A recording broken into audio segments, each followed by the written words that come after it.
હે ભગવાન, આટલો તડકો પડે છે પણ મમ્મી અહીંયા આવો તો. શું છે? હા, અને આટલા જોર જોરથી આનો બરાડા પાડે છે. મને સંભળાય છે કે બેરી નથી. બેરી નથી એ મને ખબર છે મમ્મી, પણ તમારામાં સમજણ નથી. હા, તમારા કાન તો બહુ સારા છે પણ તમારામાં છે ને બુદ્ધિ નથી. અચ્છા, એટલે હવે તું મને સમજણ આપીશ, તું બુદ્ધિ આપીશ મને કે મારામાં બુદ્ધિ નથી કે સમજણ નથી, એ અક્કલ તારી પાસેથી મારે લેવાની? હ, આ તમે ગુડ્ડીને શું કીધું? હા, હું કીધું? મને બધી ખબર છે હો મમ્મી. તમે હાથે કરીને તમારી દીકરીને શું કામ ઘર ભાંગો છો? લે બોલ, હું શું કામ તારી બેનનું ઘર ભાંગું? અને હું કઈ મારી દીકરીનું ઘર ભાંગું એવી દેખાવ છું તને? અરે મારી દીકરીનું ઘર સારી રીતે ચાલે એવું જો ઈચ્છતી હોઉં ને, હું શું કામ ભાંગું? રહેવા દે ને, મારે ઘણા કામ છે. તારી આ ફાલતુ વાતો માટે છે ને સમય નથી મારી પાસે. ઉભા રહો.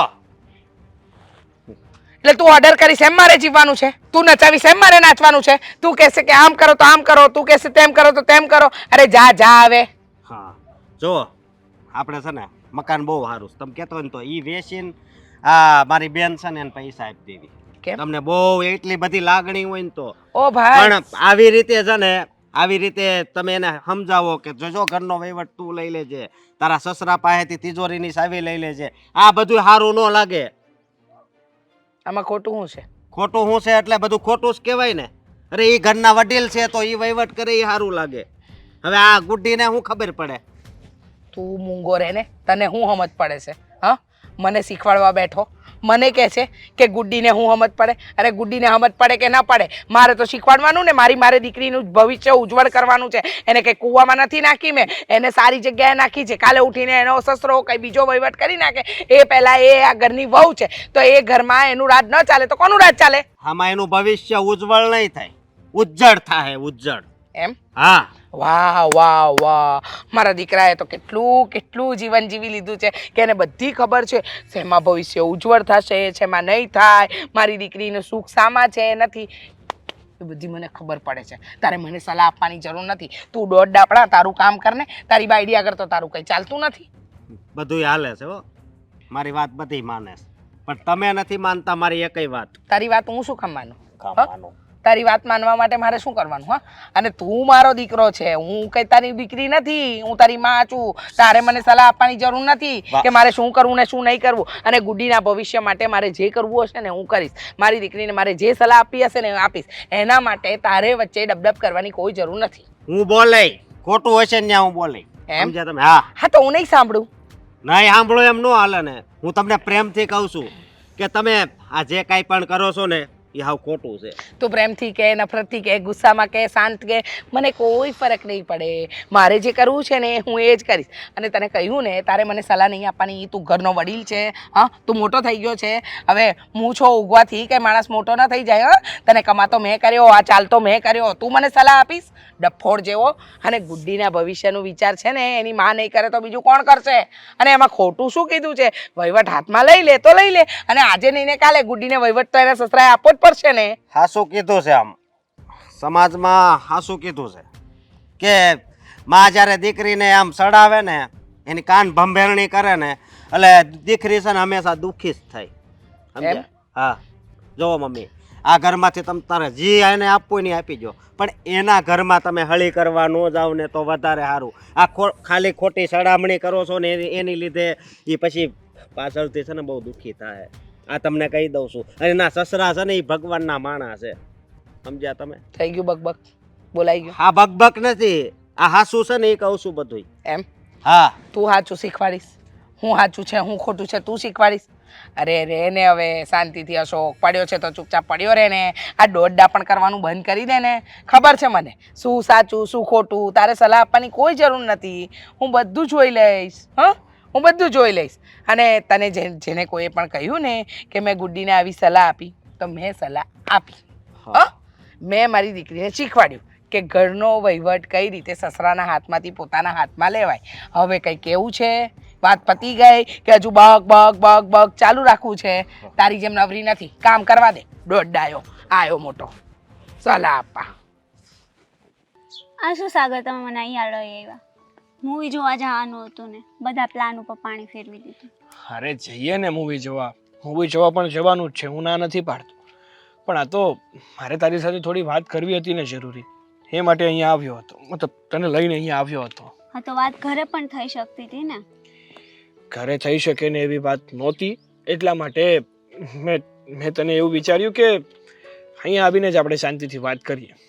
અચ્છા, તો શું એવી વાત હતી તમે અહીંયા લઈને આવ્યા? હા ગુડી, હું શું કહું છું તને, તને એવું નથી લાગતું કે તું ઘરમાં દિવસે ને દિવસે વર્તન ખરાબ કરતી જાશો? મેં શું કર્યું વળી? ના, હું તો જેવી હતી એવી જ છું. ના ભાઈ ના, જ્યારે તું પરણીને મને અહીંયા આવીને ઘરમાં, ત્યારે કોઈ જાતની કોઈ મગજમારી નથી આપણા ઘરમાં. કોઈ દિવસ કોઈ જાતનો ઝઘડો નહીં, કોઈ જાતની મગજમારી નહીં, એકદમ શાંતિથી તું રહેતી ને આપણે બધા જ શાંતિથી રહેતા. પણ હમણાં થોડાક દિવસથી જોઉં છું કે ઘરનું વાતાવરણ બહુ ડહોળાતું હોય ને એવું મને લાગે છે. જેવી લગ્ન કરીને આવી હતી એવી જ છું, ને જેવું વર્તન પહેલા હતું એવું જ અત્યારે છે. મારામાં કોઈ ફેરફાર નથી. એ તને લાગે છે, બાકી મને તો છે ને 100% લાગે છે કે તારા વર્તનમાં ફેરફાર પડ્યો છે ને પડ્યો છે. આમ પણ કહેવાય ને કે પારકી અસત અને પોતાના અફલખાણ આપણને ખબર ના પડે, પણ સામેવાળો વ્યક્તિ તરત જ જાણી જાય છે. એટલે તમે કેવા હું માંગો છો? કહેવા એ માંગુ છું કે તે પપ્પા સાથે કેમ ખરાબ વર્તન કર્યું, મન ફાવે એવું કહી દીધું. પપ્પા પાસેથી તે તિજોરીની ચાવી માંગી લીધી હતી કે મને ચાવી આપી દો, તમારે ચાવી રાખવાની કોઈ જરૂર નથી. આવું બધું મેં નથી કીધું, બરાબર છે? તો શું કીધું તે? મારે ખાલી બહાર જવું હતું, હમ. શોપિંગ કરવી હતી, તો મેં એમની પાસે પૈસા માંગ્યા. હમ મેં એને એવું કીધું કે તમે મને ચાવી આપો, તમે બેસો, તમે બેસો, તિજોરામાંથી પૈસા હું જાતે કાઢી લઈશ. એમાં એણે આટલું લાંબુ કર્યું. અરે કેવી વાત કરે છે, તારે પૈસા જ જોતા હતા ને, પૈસાથી વિશેષ તો તારે બીજું કઈ કામ નહોતું ને. કદાચ તે પપ્પાને કહી દીધું હોત કે પપ્પા મારે એટલા પૈસા જોતા છે, તમે તિજોરીમાંથી કાઢી આપો, તો એમાં ખોટું શું થઈ જવાનું હતું? તને પપ્પા ના પાડતા હતા કે હું તને પૈસા નહીં આપું, તું કે એટલા પૈસા નહીં આપું? પપ્પાએ તો તને ત્યાં સુધીનું કીધું હતું કે તમે કહો ને તમારે કેટલા પૈસા જોઈએ છે. હા, પપ્પાએ કીધું હતું, પણ એને વર્તન એવું કર્યું ને જાણે હું કોઈ ઘરની નહીં, કોઈ બહારની વ્યક્તિ હોય. અરે બહારની ઘરની વાત નથી, પણ હું તો તને એમ કહેવા માંગુ છું ને, પપ્પાએ પણ તારી સાથે એ માટે જ એવું વર્તન કર્યું કે જો ઘરનો બધો જ વહીવટ અત્યારે પપ્પા સંભાળે છે, તો પપ્પાની પાસે જ તિજોરીની ચાવી છે, તો તું એમની પાસેથી પૈસા માંગે તો એ તને પૈસા આપવાની ના નહીં પાડે, પણ હિસાબ તો જોઈએ ને કે કયા પૈસા કઈ જગ્યાએ વપરાણા. એના લખાણ માટે જ એણે તને એમ કહ્યું હશે, એનાથી વિશેષ બીજું કાંઈ નહીં. હા તો શું સાગર, આપણે હિસાબ નથી આપતા પપ્પાને? બધો જ હિસાબ આપીએ છીએ, છતાં પણ એણે આવું કર્યું. અને એટલું જ બધું હોય ને તો આપી દે ને ચાવી મને.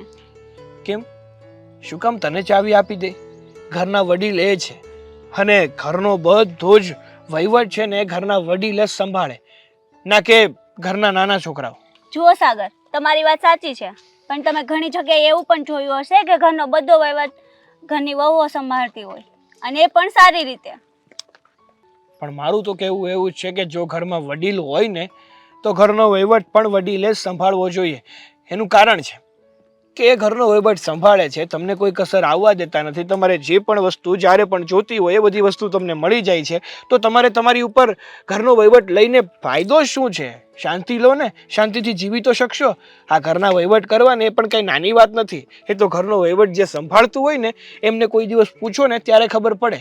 હા તો હું કહું છું ને, હું સંભાળી લઈશ આરામથી. વાતો આવડે, વાતો કરવી અને હકીકતમાં સંભાળવું ને એમાં જમીન આસમાનનો ફરક છે. જમીન આસમાનનો ફરક છે. જાણે આપણે તો ગાંડાની જેમ હોય, ખબર જ ના પડતી હોય એવી રીતના કરો છો તમે. ગાંડાની વાત ક્યાં આવી આમાંથી? ને કદાચ પપ્પા ઘરનો વહીવટ સંભાળે છે તો તને વાંધો શું છે? અને વાંધો નથી, પણ એ વર્તન એવું કરે છે અજાણ્યા હોય એમ. અને વાત રહી, અને બીજી વાત રહી ને તો એ તો એવું જ કરે છે કે આપણા પર એને વિશ્વાસ નથી. એમને તો વિશ્વાસ છે જ, પણ મને એવું લાગે છે કે આજકાલ છે ને તું કોઈનું વધારે પડતું સાંભળી રહી છે. હા, કાન ભંભણી લઈ રહી છે તું બધાની. કોઈનું વધારે પડતું સાંભળી રહી છે એટલે કોઈની ચડામણી હું નથી લઈ રહી, બરાબર છે? રહેવા દે હવે, ખોટે ખોટું મારા મોઢેથી ના બોલાવ ને તો વધારે સારું છે. એટલી જ ચેતવણી આપું છું કે જો શાંતિથી રહીશ અને ઘરના લોકોનું વાત સમજીશ ને તો શાંતિથી રહી શકીશ, બાકી ઘરમાં ઝઘડા જ થશે રોજ. દામિની, હા હા, મમ્મી કેમ ઘરમાં દેખાતા નથી? અંદર છે ઘરમાં ન દેખાતા હોય એનો મતલબ એવો હોય કે મમ્મી ઘરમાં નથી. ઠેક કે બહાર ગયા છે કે નહીં? એટલે બહાર ગયા છે પણ એમ બહાર નથી ગયા. બહાર ગયા છે પણ એમ બહાર નથી ગયા. એમને નહોતું જવું પણ એમને એક ફોન આવ્યો ને એટલે એમને જવું પડ્યું બહાર. ઠેક કોનો ફોન આવ્યો? સાગર કુમારનો. સાગર કુમારનો? હા, હવે મમ્મી તો બેઠા હતા શાંતિથી મને સંભળાવતા હતા, ટોન્ટ મારતા હતા. ત્યાં મમ્મીના ફોનમાં રિંગ વાગી. હા. મમ્મીના ફોનમાં રિંગ વાગી એટલે મમ્મીને તો થયું કે ઓ મારા જમાઈને ફોન આવ્યો, હમણાં લાવ થોડા ખીજાયેલો જમાઈને. જેવો ફોન ઉપાડ્યો ને એવું ખબર નહીં કે સાગર કુમાર શું બોલ્યા. મમ્મી તો બે બાકડા થઈ ગયા, કહેતા હતા કે શું સાચું એવું થયું. અને પછી સાગર કુમારે ત્યાં બોલાવ્યા એમને એટલે જતા રહ્યા. લે એવું છે હા, તો ન્યા ગયા છે તો ક્યાંક આ ઝઘડો તો નહીં થાય ને? હું કેવી રીતે કહી શકું? હા? મેં પૂછ્યું હતું મમ્મીને કે અરે તો મમ્મી, તારે હારે જવાય ને. અરે કીધું હતું મારી વાત તો સાંભળો. હા મમ્મીને ફોન આવ્યો એટલે મેં પૂછ્યું કે મમ્મી શું થયું છે? એટલે એમને કીધું કે સાગર કુમારનો ફોન હતો, મને ઘરે બોલાવે છે. મેં પૂછ્યું કે કેમ, શું કામ બોલાવે છે, શું થયું છે? તો મમ્મીએ શું કર્યું ખબર છે? હા. આવું કર્યું. એટલે પછી હું કાંઈ ન બોલી. મમ્મીને કીધું કે હું આવું સાથે, એટલે પાછું એવું કર્યું. એટલે પછી મેં માંડી વાળ્યું કે મમ્મી ભલે એકલા જાતા. હવે આ શું થવા જઈ રહ્યું છે ને એ જ નથી ખબર પડતી. હે શું થવાનું શું? મને તો ટેન્શન થાય છે કે ક્યાંક મમ્મી ત્યાં જઈને ઝઘડો ન કરે. અને આ ગુડ્ડી બેન, આપણા ગુડ્ડી બેન હોતાય મમ્મીમાં જોડાઈ જાય અને ગુડ્ડીને સાગર ક્યાંક, સાગર કુમાર એટલે ઝઘડો ન કરવા માંડે. હવે તો હું કેમ કહી શકું? ભગવાન નથી કે તમને કહી દઉં કે હવે આવું થવાનું છે એમ, કે ત્રિકાલ જ્ઞાની નથી. શું ઉપાધિ તો મને થતી હતી કે શું થશે, શું થશે, શું થયું હશે. પણ પછી મેં વિચાર્યું કે હવે આ તો કરેલા કર્મો કહેવાય, એ તો ભોગવવાના જ હોય ને. સારા હોય કે ખરાબ હોય, કર્મ એ કર્મ કહેવાય અને એ ભોગવવાના જ હોય. તને એટલી બધી ખબર પડે છે, તારામાં આટલું બધું જ્ઞાન છે, તો જરીક મમ્મીને આવી વાતો ક્યારેક નવરા હોય તો ન સંભળાવાય? તમારા મમ્મીને છે ને સીધા મોઢે વાત નથી થતી. એની સાથે સરખી રીતે વાત કરવા જાઓ ને તરત આંખો ફાડીને મોટી કરશે. અને એવી આંખો કરશે ને કે આપણે કઈ બોલીએ ના શકીએ. એમને કઈ બોલવાની જરૂર છે ખરી? એ તો ખાલી એમની આંખો આમ કરે ને એટલે સામેવાળો બી જાય. હું થાહે હું એ વિચાર કરું છું. હે હા, મમ્મીની તો આદત છે પહેલેથી. હે ઝઘડો કરવો એટલે મતલબ અહીંયાની તો રમતની વાત. એને એમ થાય ને કે હું આની હારે ઝઘડો કરવો એટલે એ ઝઘડો કરે જ કરે જ. પણ વિચાર કરે કે હા. ઉપાધિ કરે કઈ થોડી બદલાઈ જવાનું છે. જે થવાનું છે તો થવાનું છે ને. એક કામ કરો ને, કાઢો ફોન અને કરો મમ્મીને ફોન. ક્યારના ગયા છે પૂછો. લેતા આવો મારો ફોન. ફોન તો ખિસ્સામાં જ છે પણ જીવ નથી હાલતો. ત્યાંથી હું જવાબ આવે ફોનમાંથી? હે ઉભા રહો, હું ફોન કરું. લે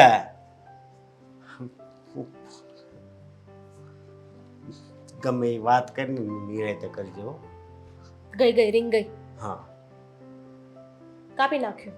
હે હા, કાપી નાખ્યો? મમ્મી ફોન ક્યારે કાપે? કે કાંઈક ખાસ કામ હોય તઈ જ. કરું પાછું? ના ના હવે રહેવા દે, હવે ફોન નથી કરવો. પણ હવે ન્યા શું થયું હશે એ વિચાર કરવાનો ને આપણે.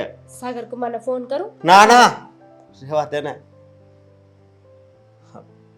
એ તો ઉપાડતા જ નથી. હવે એના પપ્પાને ફોન કરવાનો કાંઈ મતલબ નથી. સમજી? હવે એમ નહીં કહેતી કે હવે ગુડ્ડીબેનના સસરાને ફોન કરવી. મારે શું કામ પારકી પંચાયત કરવી જોઈએ? અત્યાર સુધી બધાને સમજાવવાની કહેવાની બહુ કોશિશ કરી ને, પણ હવે એનો કઈ મતલબ તો છે નહીં. એટલે મેં બોલવાનું બંધ કરી દીધું છે. ન બોલવામાં નવ ગુણ.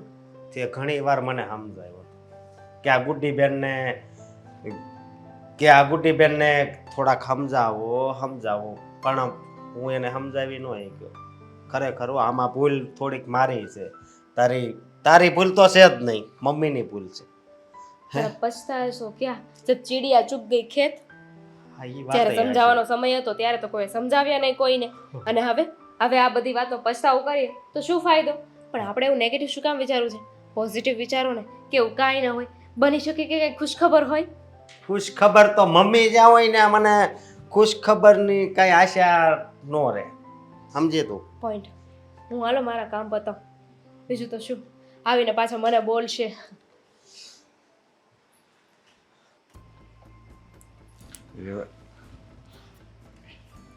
જય શ્રી કૃષ્ણ વેવાઈ. જય શ્રી કૃષ્ણ. બેહો. કેમ આમ અચાનક ફોન કરીને મને અહીંયા બોલાવી? કામ શું હતું? તમે કહ્યું કે આજે ને આજે જ આવજો, નહીતર પછી બહુ મોડું થઈ જશે. કંઈ સમજાણું નહીં હા વેવાઈ. અને ક્યાં છે મારી દીકરી? દેખાતી નથી. મારા જમાએ દેખાતા નથી. તમારી દીકરી, તમારા જમાઈ બધા એ ખુશી આનંદમાં છે. પણ છે ને તમારી દીકરીને તો હું એમ કહું છું, આયા સ્વર્ગ છે, સ્વર્ગનો આનંદ છે, પણ એને છે ને એ સ્વર્ગનો આનંદ લેતા નથી આવડતું. લો, હવે મારી દીકરીએ શું કર્યું કે સ્વર્ગનો આનંદ લેતા નથી આવડતું? અને 100 વાતની એક વાત, જો મારી દીકરી વિશે છે ને ગમે તેમ ન બોલો. મેં મારી દીકરીને એટલા સારા સંસ્કાર આપ્યા છે ને કે એ બધાને સુખમાં જ રાખે, સમજ્યા? હા, તમે તો કહો જ ને કે એ બધાને સુખમાં જ રાખે, પણ આ તો મને ખબર છે કે આ કેવું વર્તન કરે છે. અરે હું તો એને એમ સમજતો હતો કે આ મારી દીકરાની વહુ નહીં પણ મારી દીકરી છે, એમ હું એને માનતો હતો. પણ અત્યારે એ મને એમ કહે છે કે આ આખા ઘરનો વહીવટ છે ને એ બધો તમે મારા હાથમાં આપી દો અને તમારે વહીવટ કરવાની જરૂર નથી. તો મેં આ ઘર જ્યાં મેં જ ઊભું કર્યું છે અને હજી હું ધંધો કરું છું, હજી એમનો અડીખમ ઊભો છું, અને છતાંય મારે હું વહીવટ એને આપી દઉં? અરે મને મારા છોકરાએ હજી નક્કી નથી કીધું કે તમે આ બધો વહીવટ મને આપી દો અને વ્યવહાર હું કરીશ. મને એ એમ કહે છે કે નહીં તમે સંભાળો પપ્પા, મારે આમાં કાંઈ નથી ઝંઝટમાં પડવું. અને આ ગુડ્ડી મને એમ કે તમે બધું મને આપી દો વહીવટ, હું કહું ને એમ તમારે કરવાનું. જો હવે આ શું કહેવાય? દાદાગીરી ન કહેવાય, શું કહેવાય? શું કહ્યું તમે? મારી દીકરીએ વહીવટ માંગ્યો તો તમે જ વિચાર કરો ને વેવાઈ. કેમ વિચારતા નથી? આ તમારે એકનો એક દીકરો છે, એકની એક વહુ છે ને ઘરનો વહીવટ તો બૈરા સંભાળે. અને ના કરે નારાયણ ને કાલે કંઈ તમને થઈ ગયું તો બધું મારી દીકરી અને મારા જમાએ સંભાળવું પડશે ને. તો અત્યારથી જ આપી દો ને. અને તમે શું કહો છો કે તમે ધંધો સંભાળો છો, તો ધંધો સંભાળો ને. મારી દીકરી ક્યાં તમને એમાં આડો પગ કરે છે? જો મને મારી દીકરી આમાં જરાય ખોટી લાગતી નથી. તમને 100 વાતની એક વાત કહી દઉં. હા, મારી દીકરી એકદમ સાચું કહી રહી છે કે તમે વહીવટ એને સોંપી દો આજે નહીં ને કાલે. પછી અચાનક વહીવટ આવશે તો દીકરી જમાઈ કેવી રીતે આ બધું સહન કરશે? આ તો ધીમે ધીમે છોકરાઓને આપવાનું હોય. આ મેં મારા ઘરનો વહીવટ મારી વહુને આપી જ દીધો ને કે ભાઈ તું સંભાળ. એ તો એવું જ હોય જોએ ભાઈ, એમાં કંઈ મારી દીકરી ખોટું નહીં. બોલ તું મારી દીકરી તો તમારું સારું વિચારે છે કે પપ્પાના માથેથી ભાર ઓછો થાય. પણ જો તમે આમાં ઊંધું લો ને એમાં હું કંઈ ન કરી શકું. વાહ વિવણ વાહ. મને તો એમ હતું કે મારી વાત સાંભળીને તમને એમ થાય કે ઓહો તો આ ગુડીનું ખોટું કહેવાય. પણ હજી મને તો એમ લાગે છે કે આ બધું યાર શીખવાડવામાં છે ને મને લાગે તમારો હાથ હશે. જો રે જુઓ ભાઈ, આ છે ને ખોટા ખોટા આક્ષેપો ન નાખો. મને તો એવું લાગે છે કે મારી દીકરી મેં આ ઘરમાં આપીને ભૂલ કરી. કેવી વાત કરો છો? હા, તમારા ઘરની વહુ છે, તમે જો દીકરી બનાવીને રાખતા હોત તો તમે દીકરીની વાતનું ખોટું લગાડત ના. તમે વહુ માની છે એટલે ખોટું લાગે છે. તમે કહો છો ને મારો દીકરો તો મને કંઈ કહેતો જ નથી, મારી વહુ મને આવીને કહે છે. 100 વાતની એક વાત કહી દઉં. હા ભાઈ, હા છે ને એવું છે, હાથીના દાંત ચાવવાનાય અલગ અને બતાવવાનાય અલગ. તમારું એવું છે મારે ખાલી કહેવા માટે દીકરી કહેવાની છે, દિલથી માનવી નથી દીકરી. કાંઈ વાંધો નહીં. તમે એમ માનો છો ને કે તમે તમારી દીકરી આ ઘરમાં આપી એટલે બહુ મોટી ભૂલ કરી છે, તો કાંઈ વાંધો નહીં, આપણી ભૂલ સુધારી નાખવી. તમે તમારી દીકરીને આ ઘરમાંથી લઈ જાઓ. એટલે તમે કહેવા શું માંગો છો? હા, આ લગન એ રમત છે? હા, તે હું આ ઘર કહું એ રમત છે? ઘરમાં કેવી રીતે રહેવાય તમે તમારી દીકરીને શીખવાડ્યો? બસ ધીમા મોડે વાત કરો. દીકરી આપી એટલે કે દાબમાં રહેવું એવું અમને કોઈ શીખવાડ્યું નથી. હો, તો દીકરી આપીને એનો મતલબ એમ નથી કે આપણે હારાવાળાને બધાને દબાણમાં રાખવા. અમે ક્યાં તમને દબાણમાં રાખ્યા છે? તમે ઉલટા અમને દબાણમાં રાખો છો. લો, મારી દીકરીએ તમને કીધું શું કે વહીવટ આપી દો, એમાં તો તમે મને ફોન કરીને બોલાવી લીધી. હા, તે પણ મારો દીકરો મને કઈ કહેતો નથી ને, એ કેમ મને કહે છે એમ? અરે મારે વહીવટ આપવો છે ને તો હજી મારો દીકરો છે એને નો વહીવટ આપવું. આ ગુડીને મારા હાથમાંથી વહીવટ લેવાની શું જરૂર છે? વહીવટ આપવા માટે છે ને જીગર મોટું જોઈએ, દિલ મોટું જોઈએ. પણ કહેવાય ને નામ મોટા અને દર્શન ખોટા. તમારા છે ને ખાલી નામ જ મોટા છે, ખોડા જ મોટા છે, બાકી દિલ તમારા આવડા છે, આવડા. કાંઈ વાંધો નહીં. તમે તારે સમજા, હું મારી ભૂલ સુધારી નાખી, બધો મારો જ વાંક છે. બાકી તમારી ગુડીને મારે છે ને મારા ઘરમાં નથી રાખવી, સમજા? તો તમે તારે એક કામ કરો, તમે તમારી ગુડીને લઈ જજો આ ઘરમાંથી. આ તે લઈ જાય. હંભરાય નહીં કરો. મારી ગુડ્ડીને લેવા માટે તો છે ને લાઈનો લાગી છે. આ તમારા ગગાને કોણ દેશે ને એની રાહ જોજો. એક વખત તૂટી જાય ને પછી કોઈ બાપા હંગરતા નથી. હા, બધાને ખબર પડી જાય કે આવડા મોટા ઘરમાં દીકરી દીધી, દીકરી દુખી હશે એટલે જ માં લઈ ગઈ. બાકી મારા ઘર કરતા તો તમારું ઘર મોટું છે. હા, આમ પૈસે ટકે બધી રીતે સુખી છે, પણ એ ઘરમાં વહુ બનીને ગઈ હોય, એ છોકરી દુખી હોય તો બીજી છોકરી તમને આપશે કોણ? આ તમારા ગગા માટે. અરે વેવાણ હાથે કરીને હું કામ જિંદગી બગાડો છો તમે? તમે બગાડો છો, તમે બગાડો છો. હારી શિખામણ દેવાય દીકરીને, આવી રીતે માથે ન ચડાવાય. એને કહેવાય કે આપણે હારામાં જઈએ ને તો હારામાં જઈએ એટલે આપણે હારાને પપ્પા માનવાનું હોય, આપણું ઘર પોતાનું માનવાનું હોય, આપણે એ હારા કે એમ કરવાનું હોય. શિખામણ આપી જ છે. તમારે મને સલાહ આપવાની જરૂર નથી. મારી દીકરીને મેં બધા સંસ્કાર આપ્યા છે. લો બોલો, મોટા ઉપાડે બોલવા માંડ્યા. અને ચિંતા નહીં કરો, મારી દીકરીને લઈ જઈશ. હા, મને ભારે નથી પડતી. આ તમારા જેવા માણસો છે ને, નાક વગરના નકટા આમ લેવા આવ્યા ત્યારે તો હું તમારી દીકરીને મારી દીકરી બનાવીને રાખીશ. જોઈ લીધું, વહુ બનાવી નથી. ગુડી, એ ગુડી, ચાલ તો આપણા ઘરે. હા, લઈ જાવ તમ તારે. આ તે લઈ જ જઈશ. દાચું બંધ કરો તમારું. માને તો બોલવાની ભાન નથી, તો હવે ખબર પડી. સમજા કે માનામાં જેવા સંસ્કાર છે ને, માના એવા જ દીકરીમાં આવ્યા છે. જો ગુડી, તારા સસરાને સમજાવી દેજે હો, નહીતર આજે તો છે ને આર્યા પાર થઈ જશે. ચાલ ચાલ, થેલો પર ઊભી આજે છું લઈ જો. જાઓ એટલે અમે સુખના દિવસો જોવી તમ તારે. મારે એક દિવસે આ નથી રાખવી તમારી ગુડીને. આ તે જોજો ને, ખબર પડશે. જીબડો ઓછો હલાવો. આ ગામને સંભળાવશે લ્યો.